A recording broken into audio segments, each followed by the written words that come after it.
Selamat pagi, saya Moh Eko Rustiono, NIM 0563663851 dari Prodi Pendidikan Matematika UT.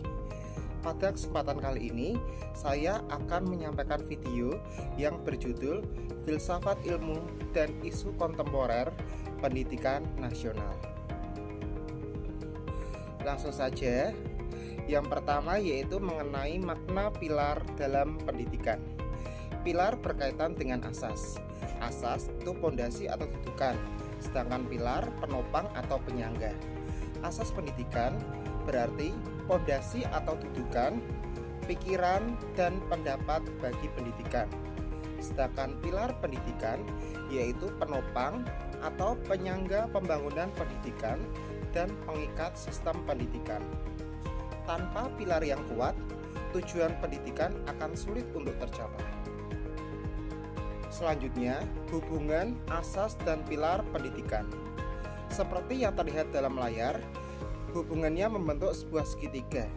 Asas-asas pendidikan berada di dasar, kemudian ditopang oleh pilar-pilar pendidikan.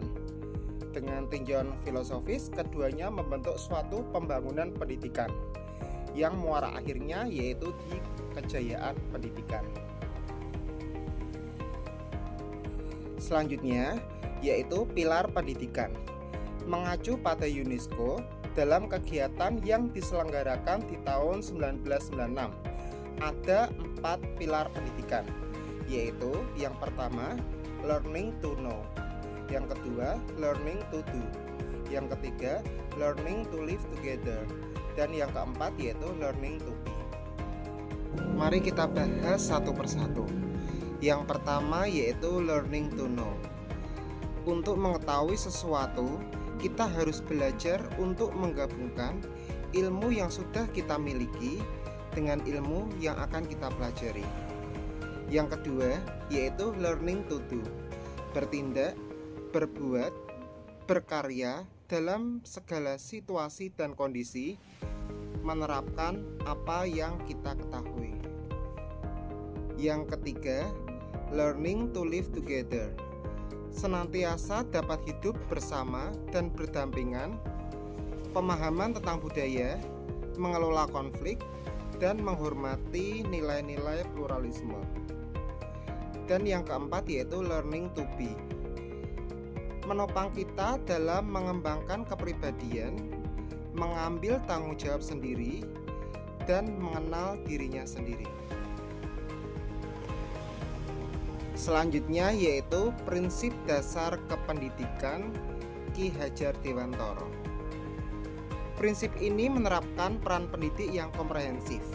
Ada 3. Yang pertama yaitu ing ngarsa sung tulodo, di depan memberikan teladan. Yang kedua, ing madya mangun karso, di tengah memberikan semangat. Dan yang ketiga yaitu tuturi handayani, di belakang memberikan dorongan. Di layar bagian kiri adalah foto Ki Hajar Dewantara yang merupakan Bapak Pendidikan Nasional.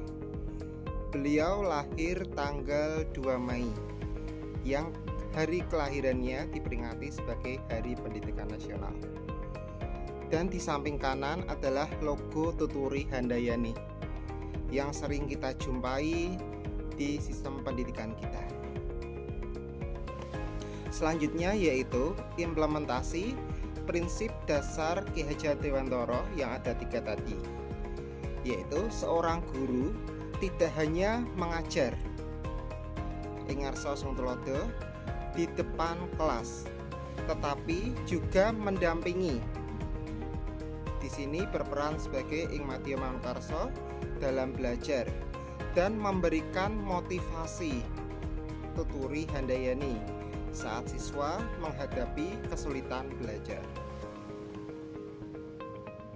Selanjutnya, analisis relevansi dan tantangan prinsip pendidikan di era digital.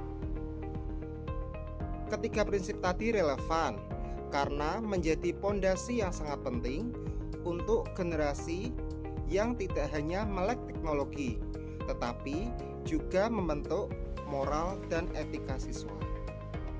Tantangan utamanya yaitu bagaimana mengikis degradasi moral akibat penyalahgunaan teknologi dan memastikan guru tetap jadi panutan dan penuntun bagi siswa. Relevansi dan tantangan prinsip pendidikan Ki Hajar Dewantara tadi tampak dalam penerapannya di era digital seperti dalam hal A. Pembelajaran daring, B. Literasi digital, C. Karakter peserta didik, dan D. Peran guru. Yang A yaitu pembelajaran daring. Guru tidak hanya menjadi sumber ilmu. Di sini ing Sung Tulodo, tetapi juga kurator informasi atau ing madya mangunkarsa. Tantangannya menjaga sentuhan manusia agar nilai keteladanan tetap tersampaikan. Bagian B yaitu literasi digital. Siswa terpapar informasi tanpa batas. Peran guru sebagai penuntun sangat krusial.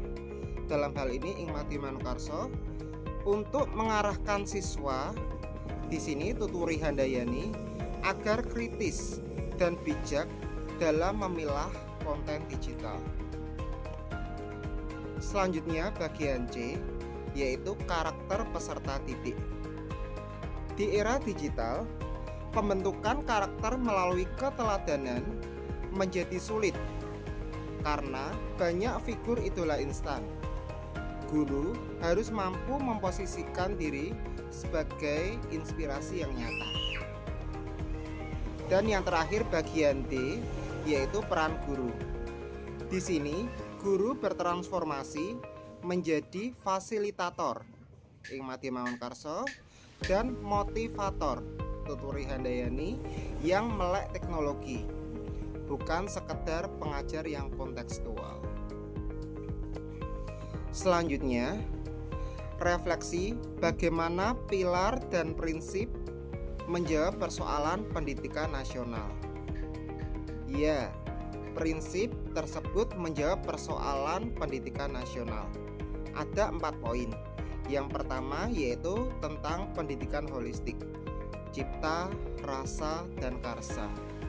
Membantu mengentaskan masalah krisis moral dan degradasi etika. Pendidikan tidak hanya menciptakan insan yang cerdas, tetapi juga matang secara emosional, sosial, dan spiritual. Poin yang kedua yaitu sistem asuh dan pendidikan yang memerdekakan.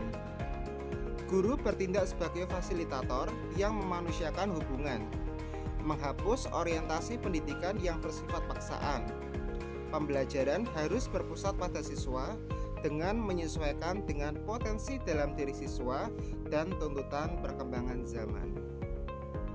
Selanjutnya, poin yang ketiga yaitu pengembangan potensi diri. Menjawab tantangan relevansi lulusan. Pembelajaran harus berpusat pada siswa dengan menyesuaikan potensi dan tuntutan zaman seperti yang sudah disebutkan tadi.